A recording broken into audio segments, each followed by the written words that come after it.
Welcome each and every one of you lovely people to this fine Monday, although hopefully it's not raining today. Today it's actually Friday and it is sunny as hell and it is warm as hell. Literally feeling like I'm in hell right now because of how hot it is. But we're still making videos here despite the sweat that's pouring off me. So in this one, what I'm going to be doing is actually talking to you about 4 of my favourite albums of all time. Hopefully we'll get this video done in about 5 minutes. I'm just going to make it a little bit of a quick one today. But before we get into it, I want to give a shout out to Slim Chain, who has left a comment on my most recent video, being the Eminem Recovery 10-year anniversary video. So there's your shout out, my friend. If you want to be in the next video, by the way, make sure to comment down below and I'll be happy to give you a shout out. But let's get into 4 of my favourite albums ever. And seeing as I've talked about it most recently, I'm going to talk about it right now very quickly. Eminem Recovery. If you want to know more of my thoughts on here, then I'll make sure to go and watch this video right here that's just appeared in the cards.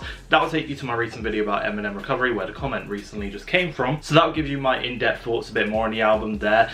But what each of these 4 albums do, they achieve different things for me. And for Recovery, what it does for me is it gives me inspiration, and it's sort of the nice one to go to that if I want sort of a mixture of rap, like really good lyricism sort of stuff, with some inspirational sort of songs. It's like whenever I'm writing my own music and like I'm struggling a little bit and I feel a little bit down because I don't have the motivation for it, or I'm just not believing in myself enough, I will go to this album, listen to it, and it really inspires me to pick up and like go and write my own shit or just get on with anything else, even if it's YouTube, whatever it is. It gives me that inspiration to go on. Then next up we have Joey Badass with All American Badass, and for me this album is like, if we're going to go for the whole albums giving me certain things and like achieving certain things, this one for me is the more political / meaningful thing. And the other thing I feel like with the label political, race shouldn't be a political thing. It should, and like the whole fighting against it should not be a political issue. It's a human rights issue, that inequality should just not be a political issue, but unfortunately it is. And it's like,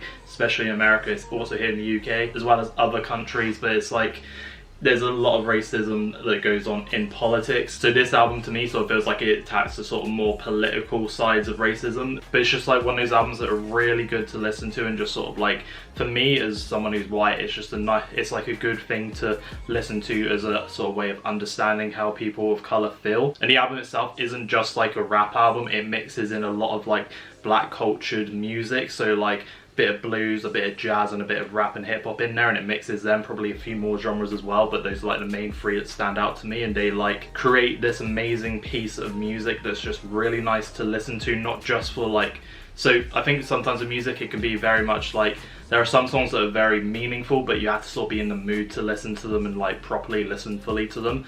But despite how serious this album is, it's still one you can even put in the background and listen to and relax to in a way. Because for me, this is like one of the albums I put on like my summer albums list, and it's like one that just gives me those really nice summer vibes, and like the cover of the album helps as well. But it's an album I enjoy because it's meaningful, but it also does it in a way where it's really enjoyable to listen to. Then we get Logic with his album Under Pressure, and for me this achieves like sort of the meaningful side with mental health, and that's the thing it sort of goes over with like anxiety and depression and all that sort of stuff. But for me this is like probably one of the albums I more relate to the most, and just like really enjoy, like can sort of lose myself in the album with listening to like all the themes that go all throughout it. And one of the things that kind of makes me a little bit mad with Logic is the fact that he's able to create great albums like this. And I'd even like, part of me's considered like thinking that The Incredible True Story is better than this album, but personally I do prefer this album more. But it's like, past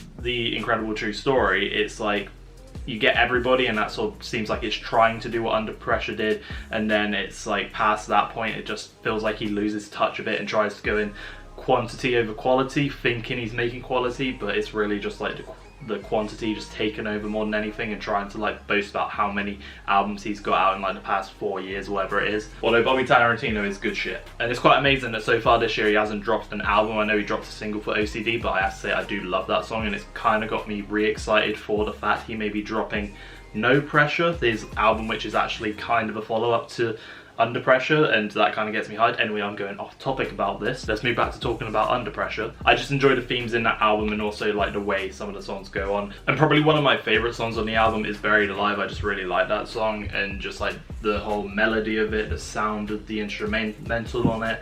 I just love the way that song comes together, and just also just like, I'm pretty sure it's like being buried alive by all the pressures of life in a sort of sense, and I just really enjoy that song. And finally, the 4th of my favourite albums of all time is The Weeknd with Starboy. And the purpose of this album is just the fact that it's got so many bangers. If I'm in a mood to just listen to music and have some fucking fun listening to music, this is the album I will put on. I love it. I think it's got some amazing songs on there that are just, like, you can play at any sort of party, you can just play it at home for fun, wherever it is. I just enjoy listening to this album for the sake of just listening to music and just having some great songs in the background for whatever I'm doing, whether that's working out, whether it's playing video games, whatever it is. I just enjoy having this album on. But obviously you've got to be in a certain mood for it, but this one just like hits the spot every time you go all the way throughout it. And those are my favorite albums of all time. As you can see by the picture here, that whole trend that was going around, this was my version of it. And these are just 4 albums that mean a lot to me, and I would be really interested to hear what 4 albums of yours are down below. It doesn't have to be 4, it can just be 1, it can be 10.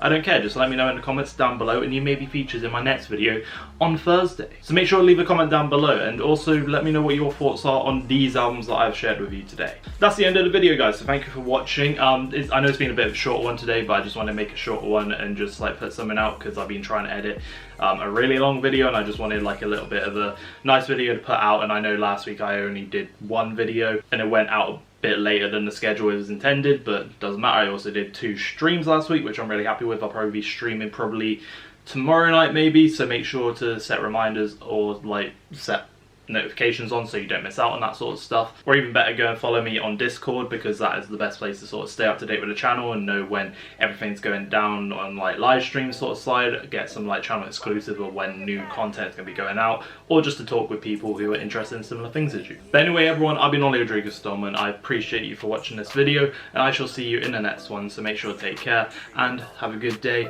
and enjoy it, and take care. Yeah, later.